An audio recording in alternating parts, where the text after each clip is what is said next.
In 1969, a group of astronauts changed the world. They walked on the moon.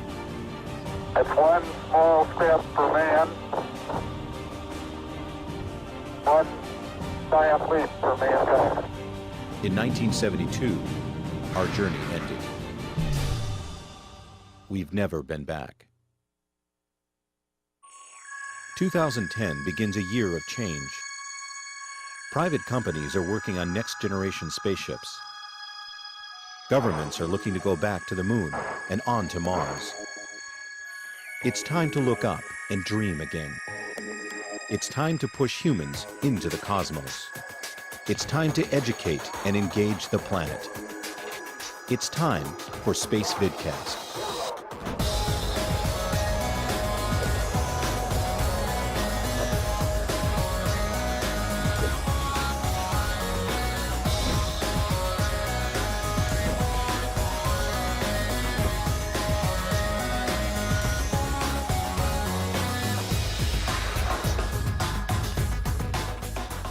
Welcome to Spacevidcast 332, I think it is, for Friday, September 24th, aught 10.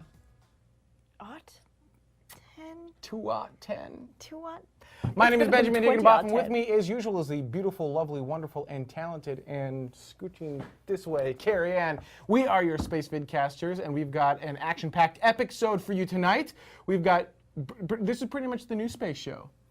Tonight. Yes. Did you see the rundown? Yes. I was actually trying to call it up. Now I'm going to just make sure. NewSpace! Yeah, no Is kidding. that better? Yeah, absolutely. We've got a ton of new space news. It's pretty cool stuff that's happening.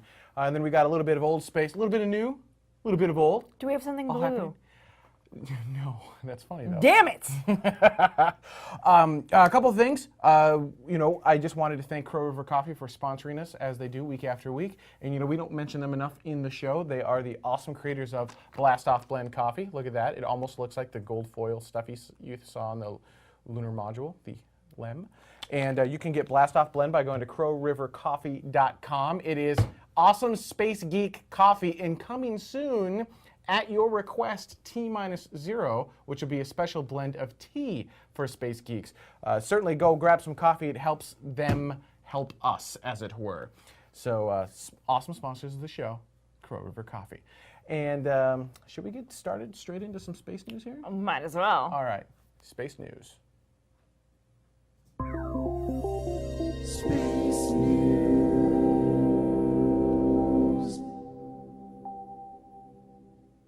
Yes, I love it. All right, starting off the news, Boeing and Space Adventures have teamed up. And what are they teaming up for? Well, they're going to be building a pretty awesome crew transportation. This looks amazing. It's kind of a rehash of what Boeing was working on for NASA. Check out this video. Right. It's the crew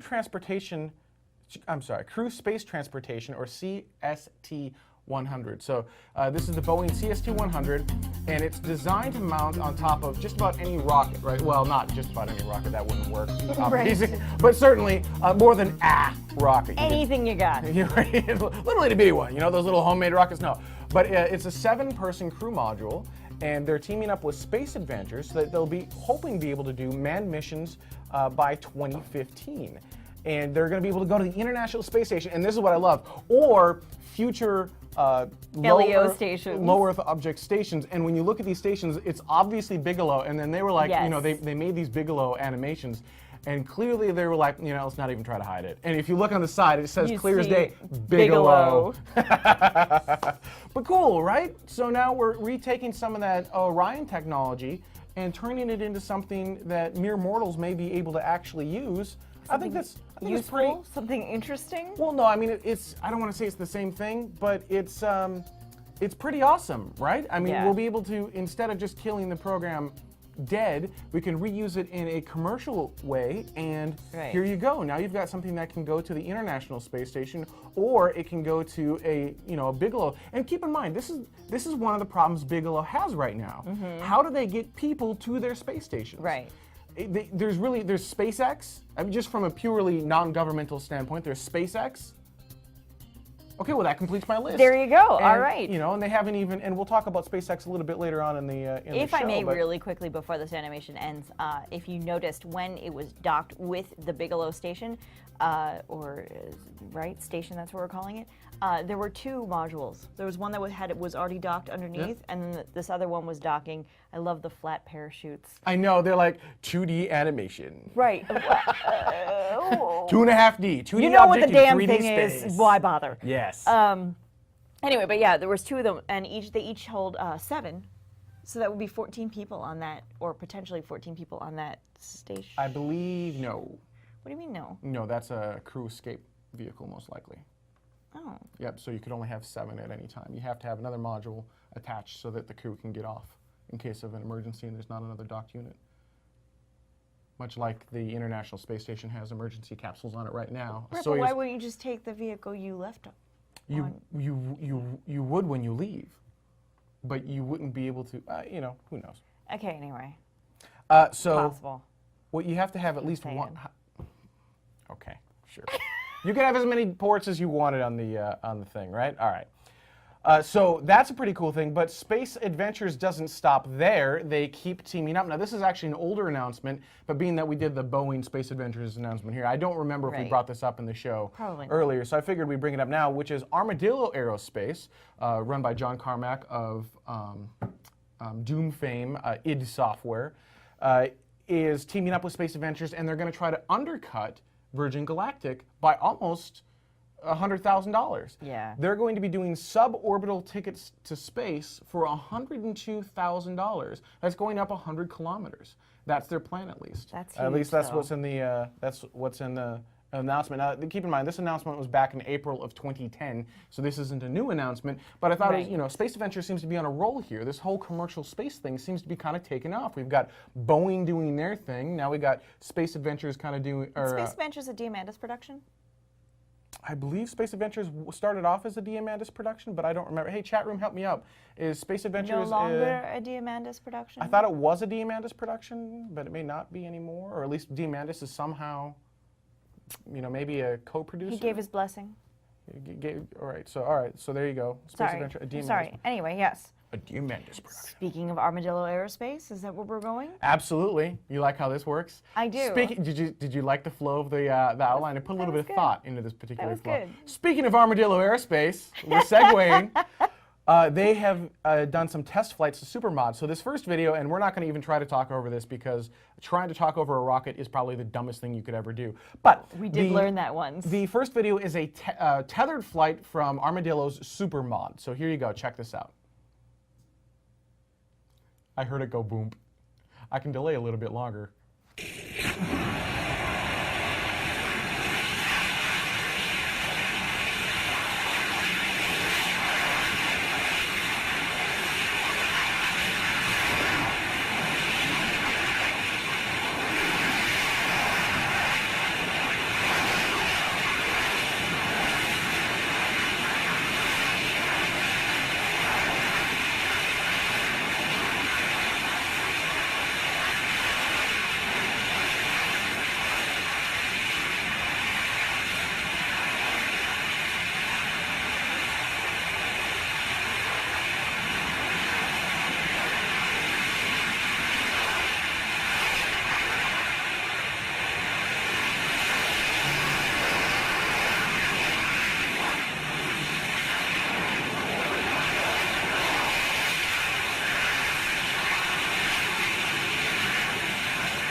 So there you go. That was the tethered flight of the Supermod, which was, which was cool. Except that's tethered. And didn't the legs seem kind of stumpy? I mean, do you really think it's going to be able to land on that? Yeah, it looked really kind of weird, didn't it? So here's the untethered flight of that same vehicle.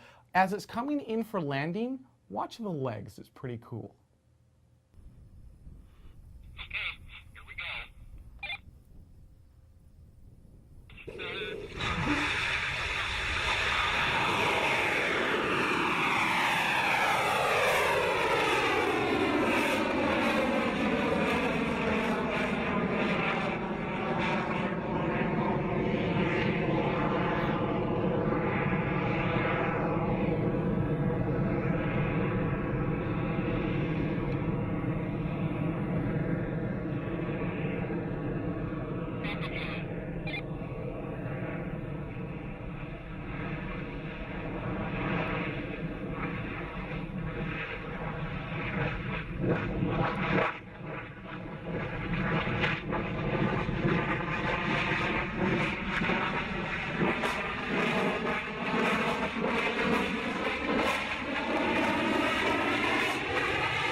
Dude, that thing is right out of sci-fi, isn't it? First It's off, so retro. Like if that footage was black and white, you would think it was Oh, like yeah. from the 50s and 60s. well, you would almost think it was like a fake television thing because you got the little lights Yeah. that go bloop, bloop, bloop, coming up. That is probably the coolest thing I've seen any of these little new space companies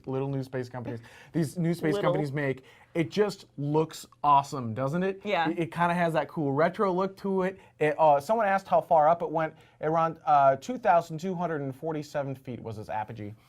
So it went pretty. I mean, you It saw went far. It went up there, and then it came down, and then I like how it kind of bounces when it lands. Just boing. You know somebody's going to take that footage and be like, UFOs, UFOs, they're everywhere.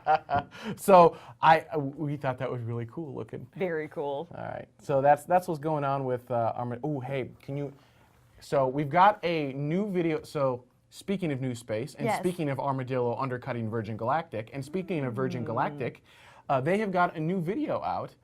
No, actually, no, let me clarify. Scatterbrained here. Let me clarify. I realize that Armadillo is saying that they're going to undercut Virgin Galactic, Right. but neither company is flying right now. Right. You cannot. I mean, you can buy a ticket on Virgin Galactic, but you can't fly to space. You can buy. You might be able to buy a ticket on Armadillo. I'm not sure if you can actually buy tickets yet. I'm sure they'll take Regardless, your money. you cannot fly to space, so it's kind of all moot until they're actually flying to space. I'm going to right? undercut both of them. $2, let's go. Yeah, when are you flying to space? Someday. Tomorrow. I don't know. Someday, exactly. So now, not to say that they won't fly to space. You know, Virgin Galactic is certainly Right. pretty far along in the process, but it won't be this year. Probably won't be next year. So we're Right. looking at 2012, and possibly even a little bit later for Armadillo. Can they outrun tornadoes? What? Like the movie, What? 2012. I have no idea what you're talking about. Okay, sorry. In the Go. movie, I don't remember a rocket outrunning a tornado. It wasn't a rocket, it was an airplane. Maybe. But if you stall for a minute, I can get that new Virgin Galactic video. Okay. But you have to stall. Apparently, I need to stall. Thanks for that. For those of you who have seen the earlier Virgin Galactic videos, it's very much so like that, a slightly longer version, with added footage and whatnot. And it is kind of inspirational, even if it's not something that you very particularly are looking forward to or wanting to do. Maybe you want to go into space, but you're not really into the Virgin Galactic way of doing it. It still creates a sense of wonder again, which I think is very, very cool. And they are rehashing some of their old footage in this video, so that's kind of a bummer, because for part of it you're like, yeah, okay, cool, seen it, done it, thanks. But then they do talk to some other people, and Now I'm going to let the I think it's community. cute. By the way, I'm going to let the community decide right now whether we want to watch it or not, because this is a 9-minute video, and I don't really. it goes pretty quick. It does. It's a fun video, think it feels more but like a- you know, you can always watch a 9-minute video on YouTube on your own as well. Maybe not in the middle of a Spacevidcast show. Thank you, Porkchop. So yeah, I can't cut it up for you guys right now. So either It's community gets to all decide: or do we watch the nothing. 9-minute video or not? Now, for those of you watching on YouTube on demand after the fact, this is why you watch live, because you get to make these kind of decisions. The show is way more fun when you participate live. So Totes. link it. No, it's 5.5 minutes. No, I think it's 9 minutes. Link it. Okay, so we won't actually air the video in this particular show, but it's out there. Play 3 minutes, pause, and ask again. Not so much. But thanks for that. No. No. So in case you want to see it, I mean, that's kind of what it is. If you haven't seen any of the Virgin Galactic videos, I think it's very well done. It's not too preachy, which I was a little worried at with 9 minutes. And it doesn't go the full 9 minutes. I think it actually goes closer to like 8 minutes, because there's a little bit of buffer on the front end, and there's a little bit of, yeah, but there's like a minute and a half worth of credits at the very end that you don't need to watch. Anyway, but point being that if you'd like to watch it, obviously we'll link it. It'll be there for you. You can see it. It is good. It's worth your 9 minutes. I would definitely recommend. If you're a space geek, watch this video. Watch the Virgin Galactic video. And speaking of Virgin Galactic, there's no segue for this next one. No. Can you make one? Speaking of Virgin, No. other NewSpace. No, I know. There's nothing. So, let's do it this order then. STS-133 with Space Shuttle Discovery. This is actually you're watching the mating right here of Space Shuttle Discovery to its like I'm away. right there. Right there. And that video right there. So Space Shuttle Discovery is rolled out to the pad, I believe, or about to roll out to the pad. I apologize. I don't. Virgin mating indeed. Rolled out. And this is the final flight of Space Shuttle Discovery. This was the final rollover, final rollout, and now the final flight of OV-103.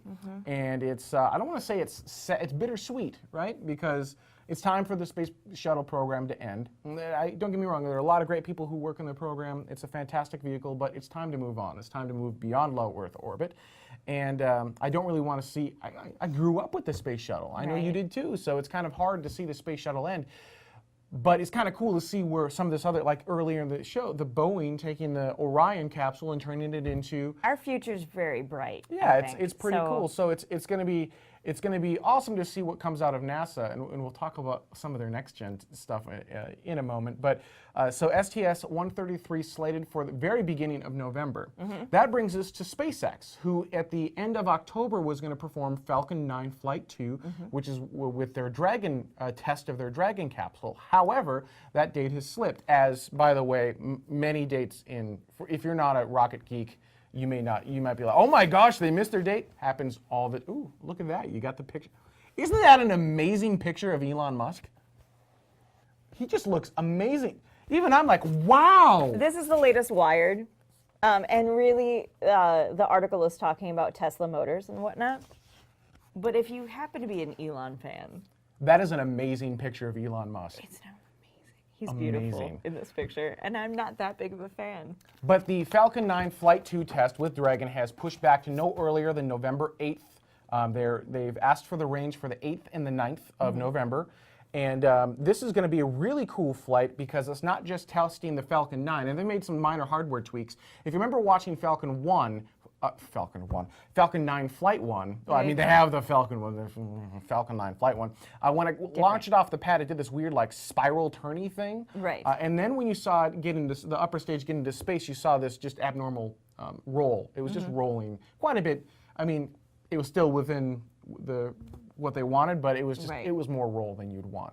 So apparently they've made some hardware changes, hopefully to fix some of that stuff, and apparently some software tweaks as well. So they're going to be testing not only those changes to Falcon 9, but also now testing the Dragon.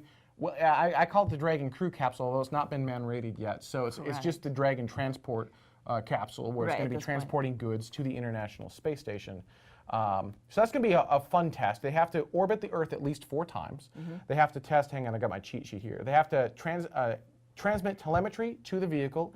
They have to maneuver, re-enter the Earth's atmosphere, do a safe water landing and recovery. Yes. And that's all the stuff that they have to do on this Dragon test for Falcon 9 Flight 2. Now again scheduled for November 8th night. So November is looking to be a really action-packed month. Right there in the first couple of weeks, boom, STS-133, last flight of Discovery, boom, first flight of Dragon, November 8th, 9th. Just boom, boom, right back to back. It's gonna be pretty epic. I'm excited. It should be very interesting. You know, actually, there's a lot of stuff going on in October, I feel like, as well. Yes. There's the space, this isn't in our script, so I'm just gonna, but what is it, the SEDS Space Vision Conference? That's in November.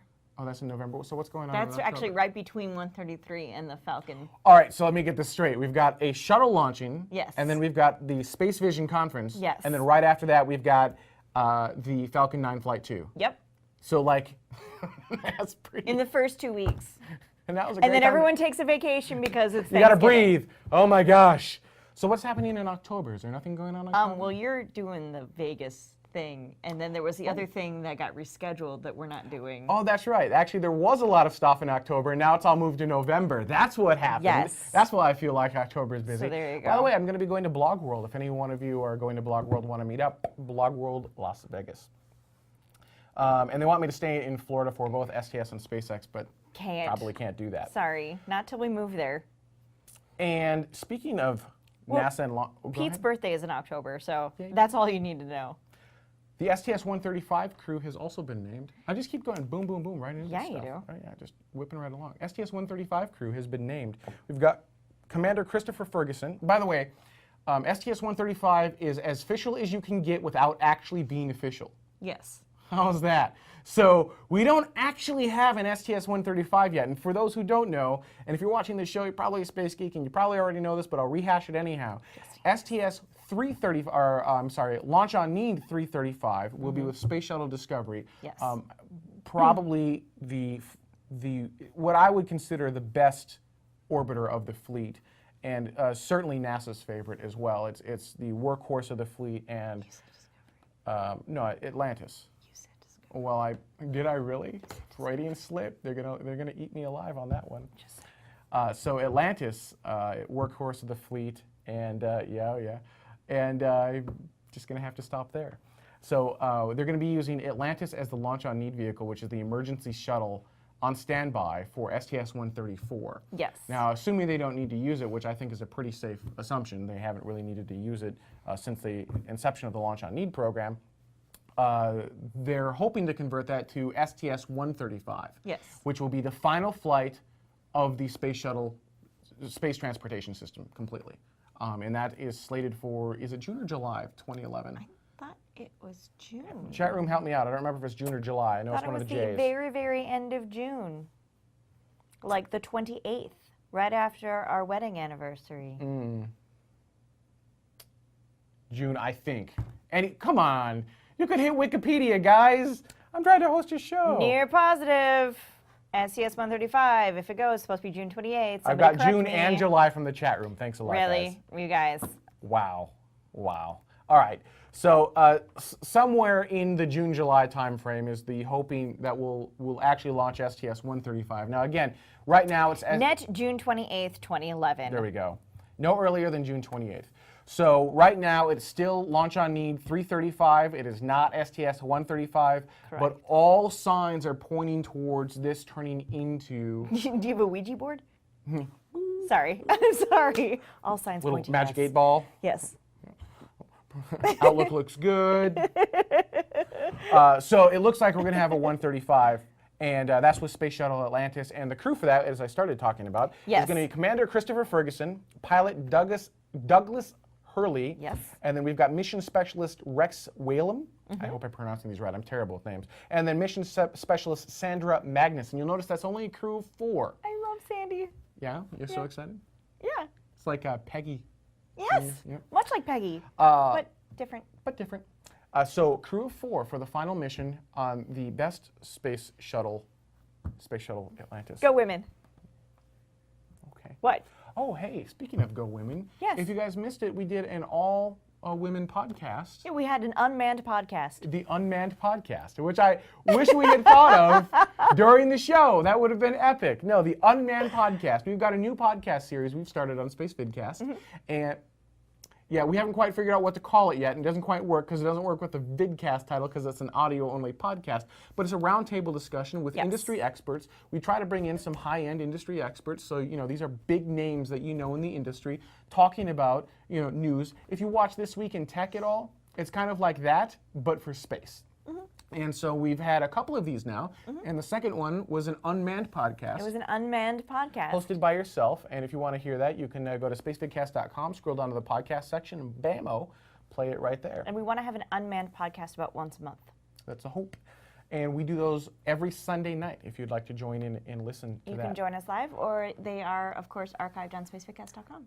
Finally, we spoke of, earlier in the show, we spoke of, what's going to come out of Constellation going away, essentially, and the Space Shuttle program, and where's NASA going to go from here. Right. And my personal opinion, is that NASA should be an agency that looks to pushing the envelope. They're doing the just way out there stuff. And it sounds like they're kind of working on that. The rail-launched scramjets, or similar, just next-gen launch technologies, which is basically mag-leving vehicle. And this is just a bunch of people talking. This isn't anything real yet, but they've got some But interesting they are ideas. talking, and I think that's kind of the point in my mind. And actually, you can find this. This is an article on space.com. I'm going to pop it into the chat room so you guys can read that. And it's right down there in the chat room, and we'll add it in the show notes if I remember. But it is a fascinating article talking about, let's find next-gen ways of launching. Let's use a mothership, launch it as a scramjet up to really high altitudes, and then launch off this scramjet ship.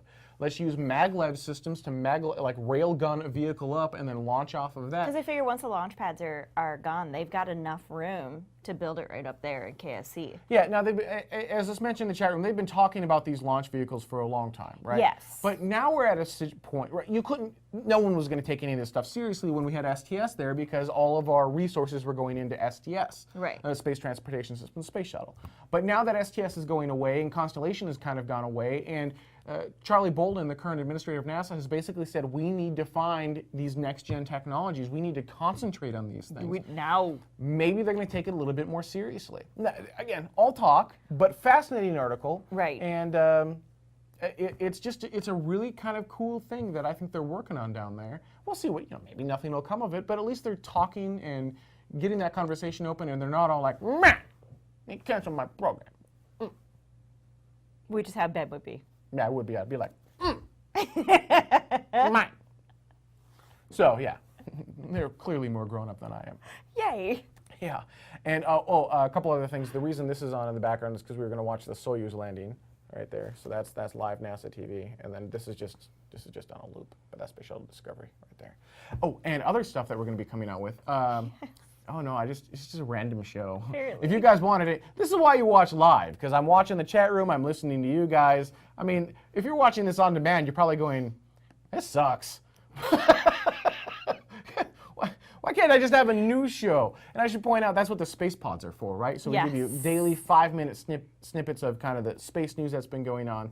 But Spacevidcast, just so you guys know, is essentially going off the air for the next week or so. We'll continue to have our live videos, but the next unnamed podcast that we have this Sunday night will be the last thing you're going to see from us for about a week and a half, as my real life stuff that helps pay for Spacevidcast has taken over my schedule. So, and it pays for Spacevidcast, so it comes first.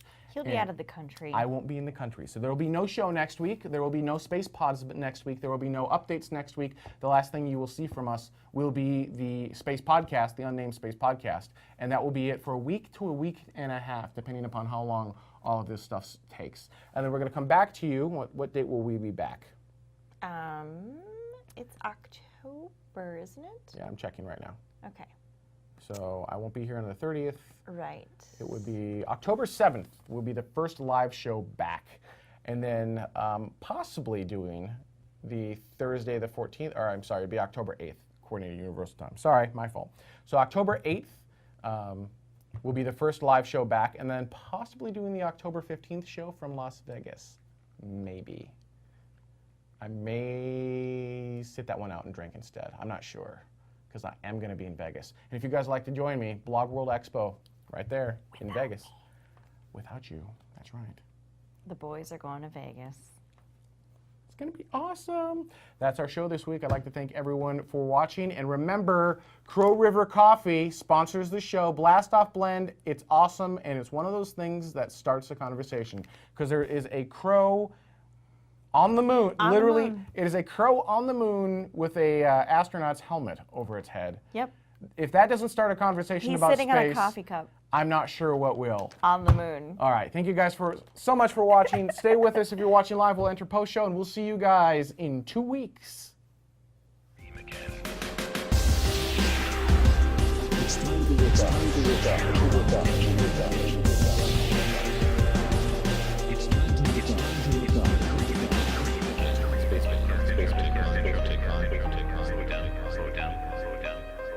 In 1969, astronauts changed.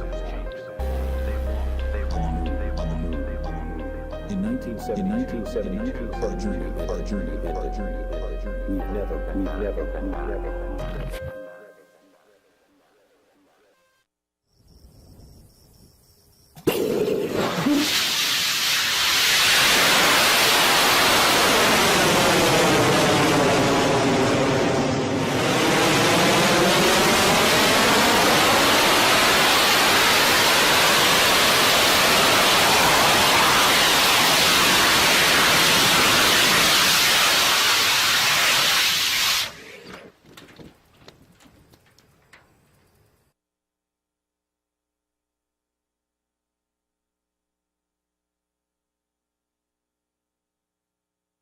trying to call it up. Now I'm going to just make sure. NewSpace. Yeah, no Is kidding. that better? Yeah, absolutely. We've got a ton of NewSpace news. It's pretty cool stuff that's happening. And then we got a little bit of old space, a little bit of new, a little bit of old. Do we have something All blue? happening. No, that's funny though. Damn it! A couple of things. I just wanted to thank Crow River Coffee for sponsoring us as they do week after week. And we don't mention them enough in the show. They are the awesome creators of Blast Off Blend Coffee. Look at that. It almost looks like the gold foil stuff you saw on the lunar module, the LEM. And you can get Blast Off Blend by going to crowrivercoffee.com. It is awesome Space Geek coffee, and coming soon, at your request, T-0, which will be a special blend of tea for Space Geeks. Certainly go grab some coffee. It helps them help us, as it were. So awesome sponsors of the show. Crow.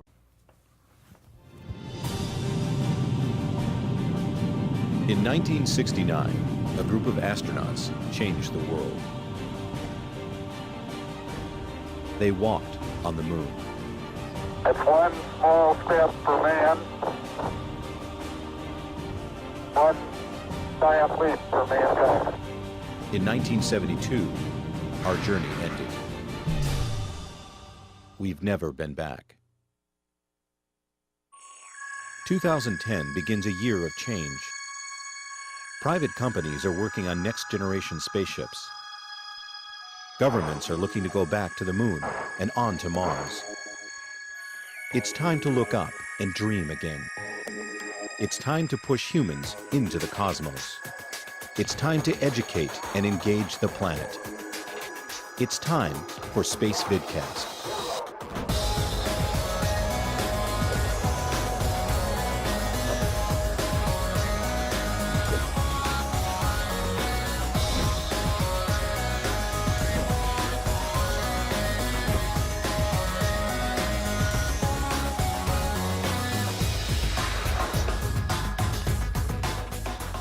Welcome to Spacevidcast 332, I think it is, for Friday, September 24th, aught 10. Aught 10? 2-10. 2-aught? My name is Benjamin 20 Higginbotham. aught With 10. me, as usual, is the beautiful, lovely, wonderful, and talented, and scooching this way, Carrie Ann. We are your Spacevidcasters, and we've got an action-packed episode for you tonight. We've got, this is pretty much the NewSpace show. Tonight. Yes. Did you see the rundown? Yes. I was actually trying to, but certainly more than a rocket. Anything you got. Little itty bitty one, those little homemade rockets? No. But it's a 7-person crew module, and they're teaming up with Space Adventures so that they'll be hoping to be able to do manned missions by 2015. And they're going to be able to go to the International Space Station, and this is what I love, or future LEO stations. Low Earth object stations. And when you look at these stations, it's obviously Bigelow, and then they were like, Yes. they made these Bigelow animations, and clearly they were like, let's not even try to hide it. And if you look on the side, it says You clear as see day, Bigelow. But cool, right? So now we're retaking some of that Orion technology and turning it into something that mere mortals may be able to actually use. I think it's pretty Useful? Something interesting? well, no, I mean it's. I don't want to say it's the same thing, but it's pretty awesome, right? I mean, Yeah. we'll be able to, instead of just kill for coffee. And should we get started straight into some space news here? Might as well. All right, space news. Space News.